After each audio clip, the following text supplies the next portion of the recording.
This short film talks about the Guide for Commissioners produced by the Living Alone with Dementia project. We did this research project because people are living on their own with dementia and without informal support. We wanted to find out what would support them and then work with stakeholders to develop useful resources. One of the resources that we produced was a guide for commissioners. This guide provides golden rules about how commissioners can help to ensure good support to people living alone with dementia and without family and friends nearby. There's information for each golden rule about why it matters and what's needed. The guide then has a pathway to help you think through how to support people, followed by examples of how this is being done. The guide was developed by the Living Alone with Dementia research project team. To develop it, researchers carried out an audit of services and interviews with people living alone with dementia, shared the research with stakeholders, including people with dementia, providers, practitioners, and commissioners, and co-developed key messages. They then produced draft resources and gathered feedback from stakeholders before finalising the resources, including this guide. The Golden Rules cover how commissioners can help to ensure good support to people living alone with dementia and without family and friends nearby. The most important rule is, if you get it right for people with dementia who live alone and don't have informal support, you will get it right for others. Recognise this group. This includes working with partners to gather data about who lives alone and without informal support, identifying how they can access diagnosis and follow-up, and consider if there's a way for flagging people who are in this group. Listen to people. Identify if you can contact local people living alone with dementia and without informal support, and talk to them about what works for them and what might be helpful. Consider how they can input to service development.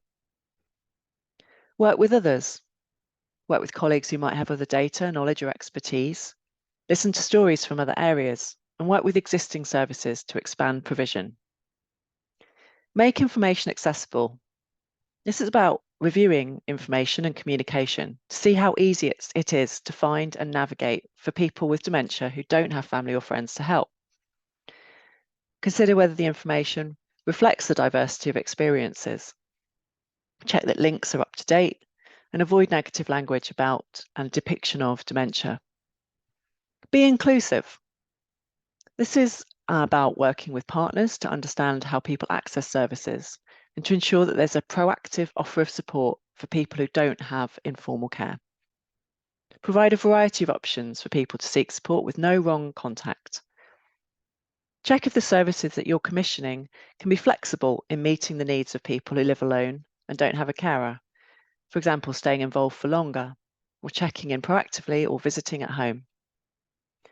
Develop a pathway. This includes thinking about what additional information and advice, preventative support, and services for well-being that are needed for this group. You can develop a pathway that helps people access appropriate services and support throughout their journey.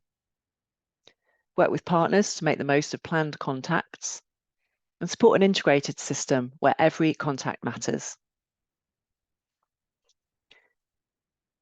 The Guide for Commissioners includes a pathway that shows what's different for people living alone with dementia and without informal support. It covers recognition, dialogue, proactive support, and ongoing planning. The pathway is adapted from the WELL pathway for dementia, and you can use it to develop your own. The guide also includes examples from real-life practice about how commissioners are working with this group and developing support. For example, one local authority and NHS partner have a named commissioner whose role is to lead on dementia provision, and they have dementia in their job title. Although local authorities don't routinely collect information about people living alone and without informal support who have dementia, one local authority is using generic statistics and information in order to estimate the local population of people with dementia and without carers. This can be used to support service development. And a commissioner in one local authority has recognised that there's likely to be changing needs for services for people living with dementia, because 40% of the local population is from minoritised ethnic groups. As this population ages and culture changes, demographics and expectations are going to change. So it's planning for services that will be needed in the near future. The aim of all the resources that the Living Alone with Dementia project has produced has been summed up by Wayne, one of the advisors to the project who lives alone with dementia. It's maintaining your independence, that has to be the aim of everything, really. You can find out more and access all of our resources by visiting our website, livingalonewithdementia.co.uk.